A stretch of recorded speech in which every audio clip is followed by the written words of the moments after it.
Hello everyone, my name is Vaibhav Sharma, intern at Lexis and company.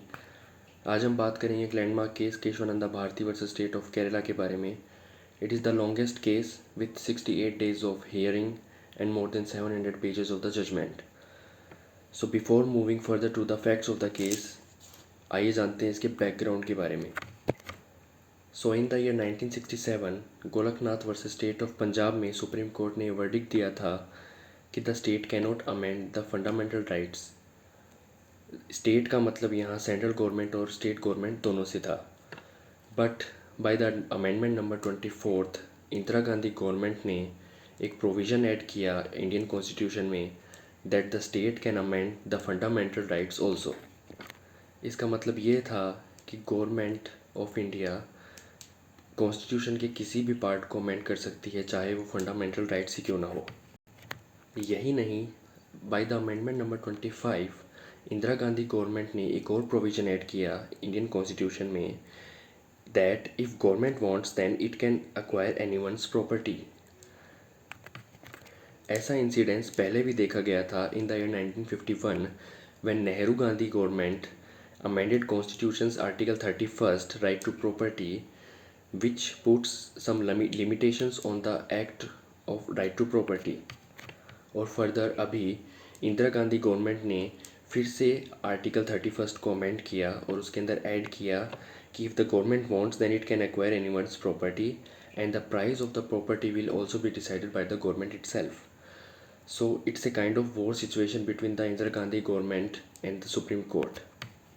इसी type के disputes और भी हुए थे उस टाइम पे, लाइक जब बैंक्स को नेशनलाइज कर दिया गया था।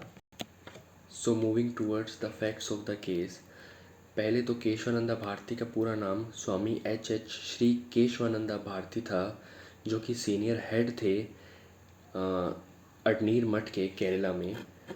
सो उस time Kerala government attempted to control religiously owned property under two state land reform acts. So by the two states land reform act Kerala government ने जो जितनी भी रिलीजियस प्रॉपर्टी थी उन्हें एक्वायर करने के लिए एक अटेम्प्ट किया था। But article 25 and 26 of the Indian constitution gives power to an Indian citizen और trust to manage a religious property. इसी पर केरला गवर्नमेंट ने रेस्ट्रिक्शंस डाल दिए थे। बट नाना भाई पालकीवाला, जो कि एक सीनियर एडवोकेट थे, उन्होंने केशवानंदा भारती को कन्वेंस किया कि वो फाइल पटिशन करे under section 26 in the high court of Kerala.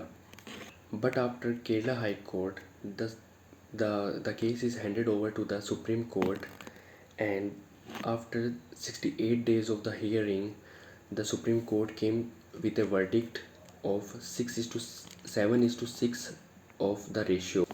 इसमें 13 जजेस की बेंच थी, जिसमें से 7 ने फेवर में वोट किया था और 6 ने अगेंस्ट में। और जो सुप्रीम कोर्ट ने इसमें जो जजमेंट दिया वो ये था कि the parliament could amend any part of the constitution but the basic structure can not be altered और amended.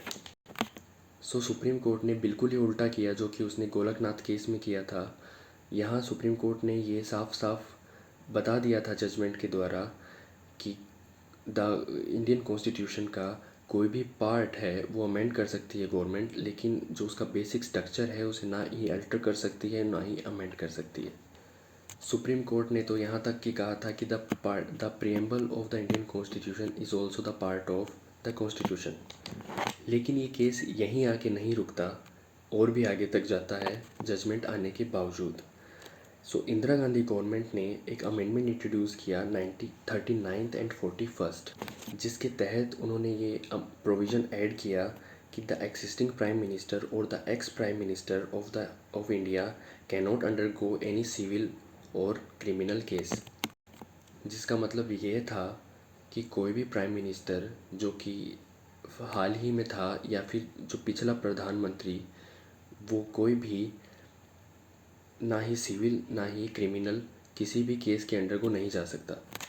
And also by the amendment 41 Indira Gandhi की government added a provision that the appointment of a president will be up to 6 months to 1 year।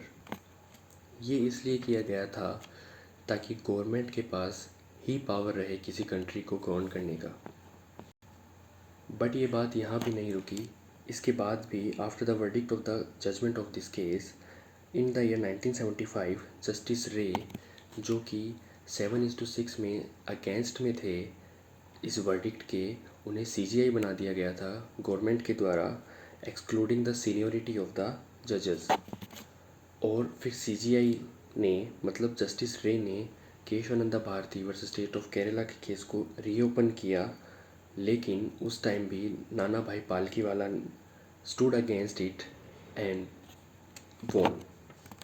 सो इससे हम पता लगा सकते हैं कि Kesavananda Bharati versus state of Kerala कितना इम्पोर्टेंट केस है इंडियन हिस्ट्री में, और इसने कैसे हमारी फंडामेंटल राइट्स और इंडियन कॉन्स्टिट्यूशन को अमेंड होने से बचा लिया।